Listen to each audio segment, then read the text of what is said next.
så har jeg passert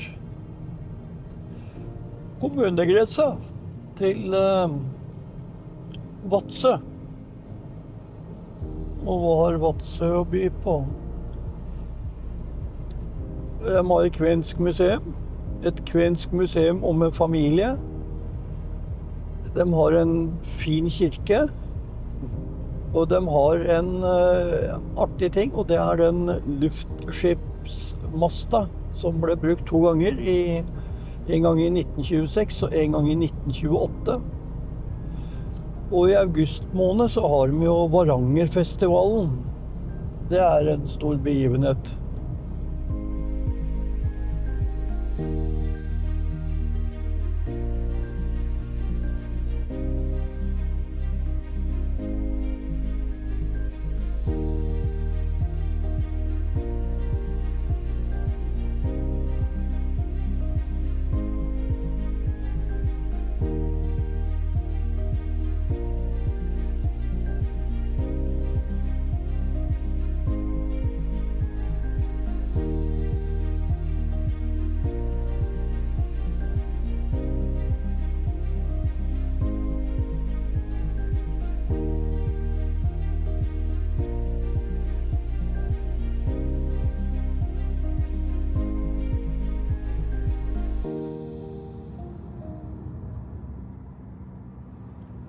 På alle steder så var det promillekontroll oppi her.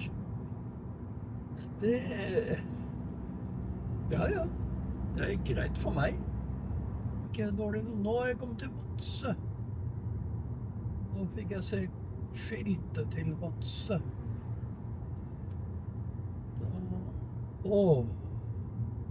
Sola, altså, den er... Det er en velsignelse. Jeg tror jeg gjør sånn, ja.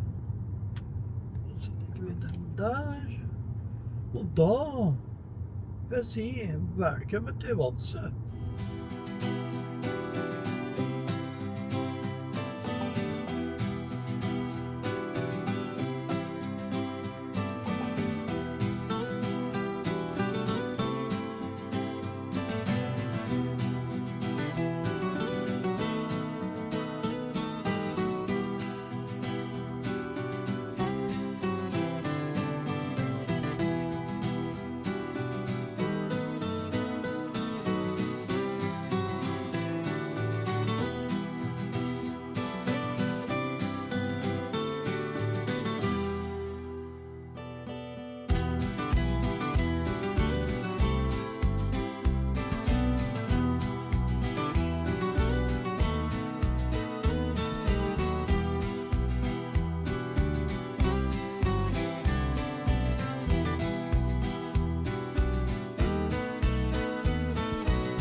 God morgen, ny dag. Brå avslutning som vanlig. Jeg er ikke noe flink til å si god natt og takk for i dag og hele den bøtteballetten der. Men i dag så er det i hvert fall én ting som skjer. Bilen skal leveres på service her i Vadsø. Så da får jeg se om jeg finner på noe annet i mellomtida. Jeg kan ikke bare sitte der og vente. Det går ikke.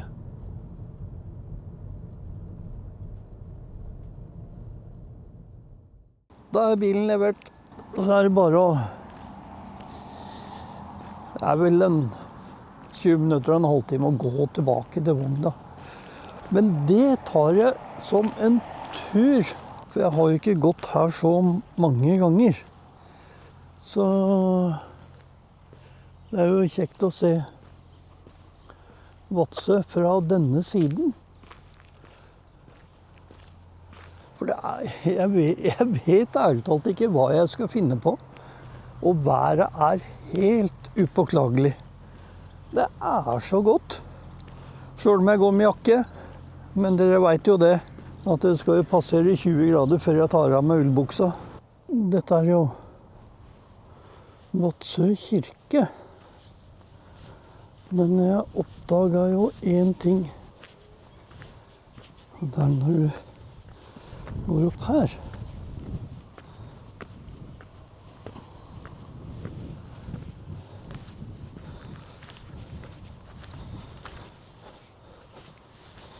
Så er det noen som har besøkt denne kommunen før meg.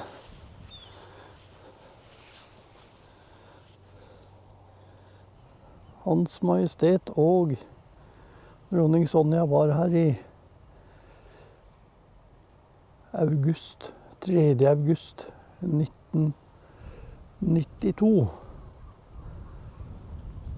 Så da rakk jeg ikke denne kommunen før han da.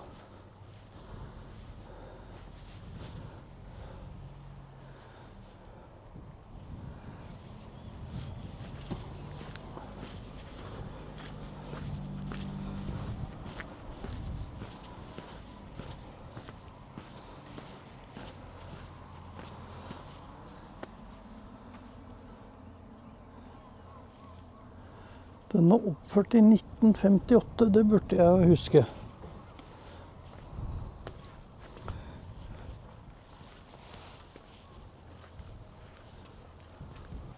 Ja, nå har jeg rotet meg bort til et lite museum igjen. Det er 1850.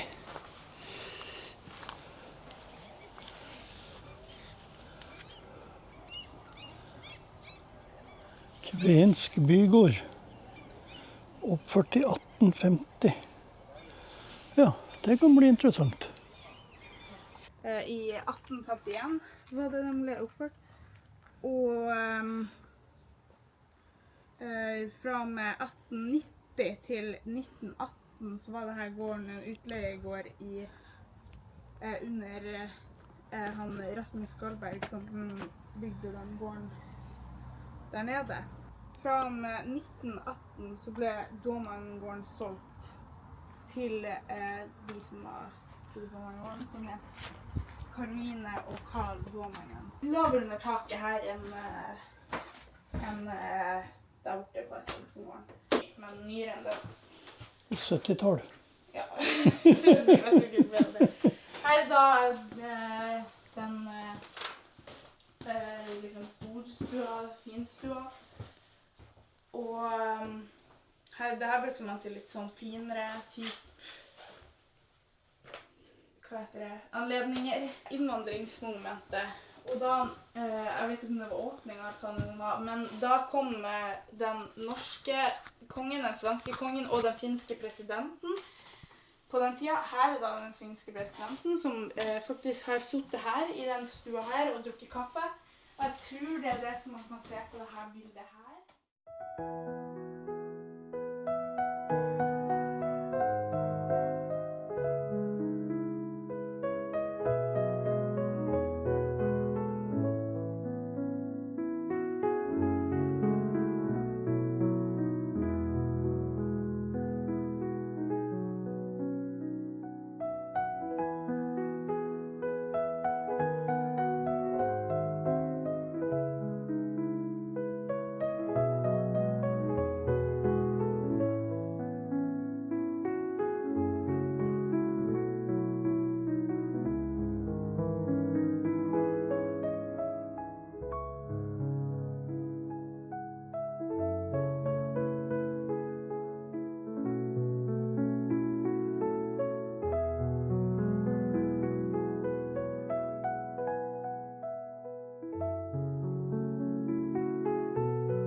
Konklusjon.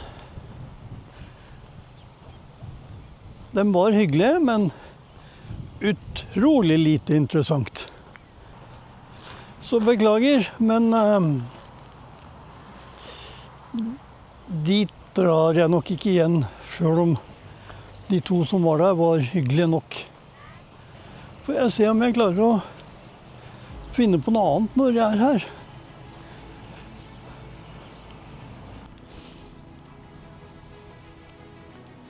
Vadsø kan jo skryte av en ting som ingen andre har.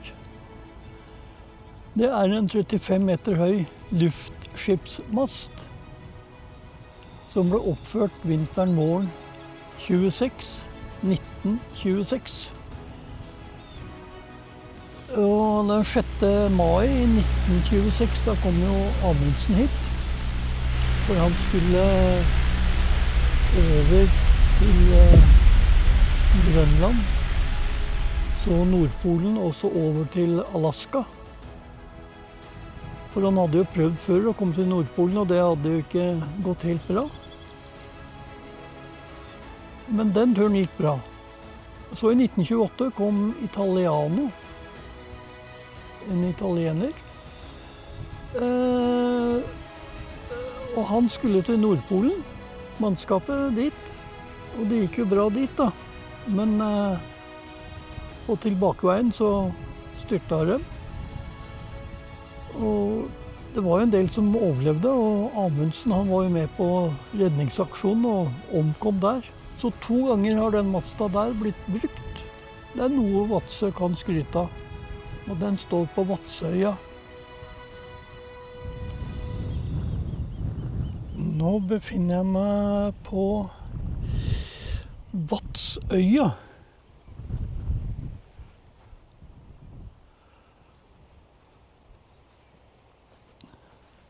Så det er ja, det var jo en kirkegård her på 1500-tallet i hvert fall. Ikke akkurat på den flekken her, da, litt lenger bak i lia.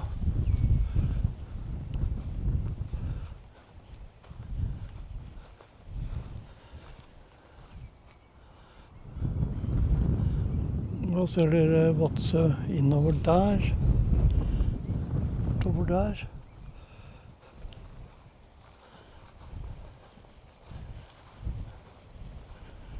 Hvor langt ut skal jeg gå? Kanskje ikke så langt.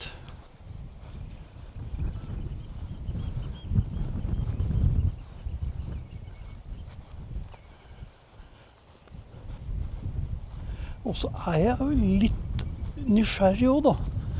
For det er jo en bakketopp der borte.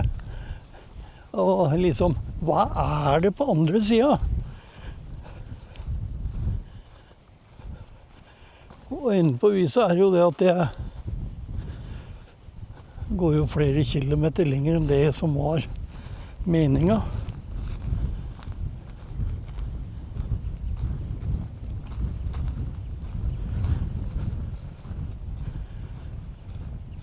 Her var det noe spennende nå. Hva står det her?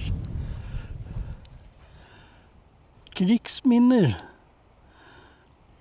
Store tyske styrker var stasjonert på Vadsø under krigen. Ja, så dette her er så den var her og gjorde ugagn også. Og så er det noe ned her da. Men nå har jeg ikke hodelykt med meg. Men her var det mygg.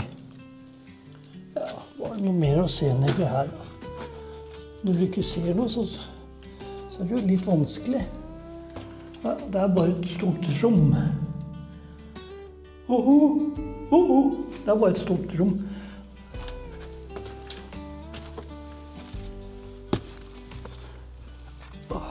Hei.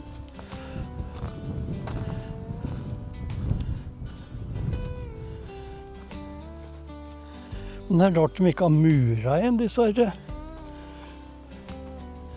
Antageligvis så var det under hele bakken her de drev. Du ser at det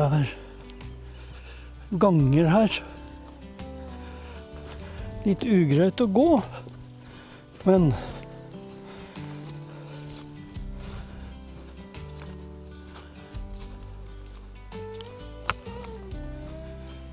ja.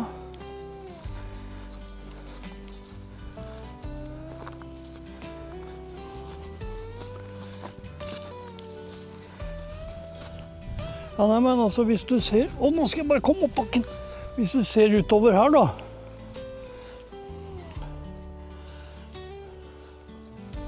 For den retningen jeg går nå, det jo imot Vardø.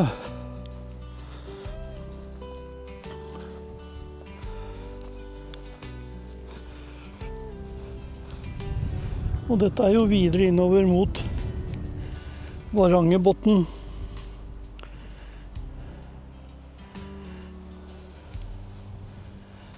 Så nå hadde jo... Det var jo strategisk å legge noe her da. Men lenger ut kommer jeg ikke, for jeg gidder ikke å svømme. Ja, dette var jeg ikke klar over. Dette var noe helt nytt for en gammel mann. Ja. Ja, nei, men det var jo ny oppdagelse. Nå har jeg vært og hentet bil på service, som var jo hyggelig her. På folkevogn i Vadsø. Jeg vet ikke helt hva jeg skal, skjønne. Jeg har ikke vært her så mange ganger. Bare én. Og det ble dyrt, men billigere enn de sa det skulle bli. Og det jo greit at det går den veien.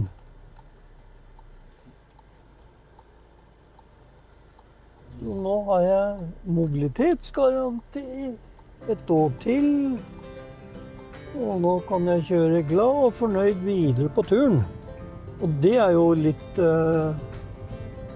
småviktig. Og neste steg på bilen da, det blir vel å bytte registerreim, og det også noen kroner.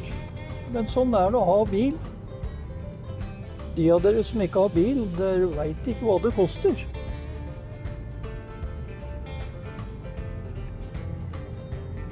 Men det utrolig fint vær i dag, men det blåser litt. Blåser litt kjølig.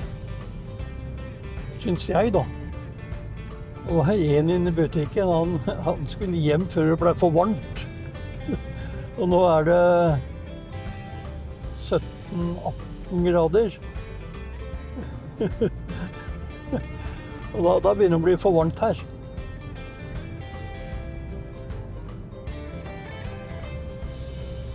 Nå skal turen gå videre. Jeg blir her i natt, i Vadsø i natt.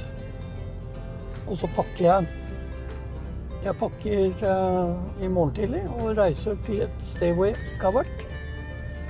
Og det får dere beskjed på i morgen tidlig, hvor jeg ikke har vært. Men det mange steder jeg ikke har vært, men der har jeg heller ikke vært.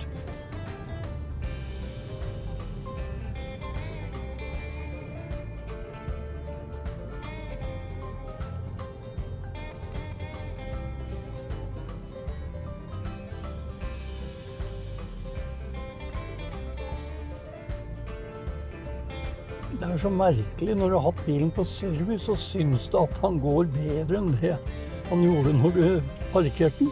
Det rart. Det sånn, helt sånn sprøtt i huet. At hvorfor det? Det virker som at alt går liksom lettere og mykere.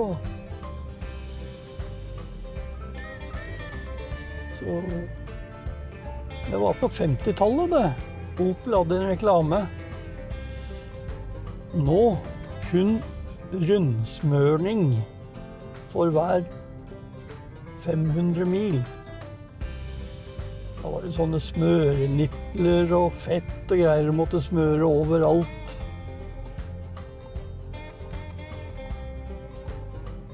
Så det er ikke lenger. Og skal de sjekke at lyset er riktig, og så skal de sjekke at det er oljenivå. Ja. Det heter vel ikke bilmekaniker lenger? Det er vel biltekniker. De heter vel nå. For nå går det ikke med sånn der oljete fille i baklomma og svarte fingre og en cap som det står Esso på. Nei. Så nå er det jo rene, pene gulv.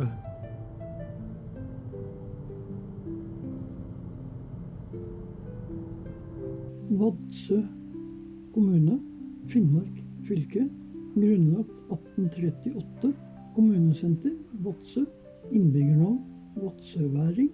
Det er 1257,85 kvadratkilometer stort. Det har en befolkning på 5593, som gir en befolkningstetthet på 4,53 innbyggere per kvadratkilometer. 2738 husholdninger er det i denne kommunen. God morgen, formiddag. For meg så er det vel litt morgen. Klokken er vel rundt 07. Jeg er nå på vei ut av Vadsø.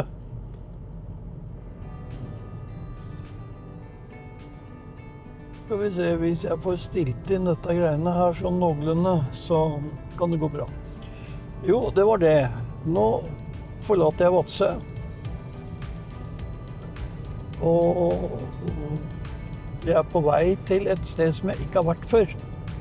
Det kan bli litt spennende. Jeg skal prøve å komme meg ned til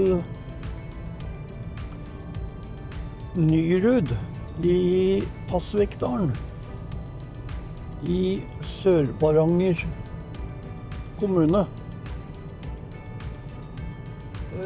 Får se da hvor mye stopp og sånt og det blir underveis. Om jeg kommer dit i dag. Om jeg kommer ned dit, for veien er jo ikke helt det er ikke helt bra vei, har jeg hørt.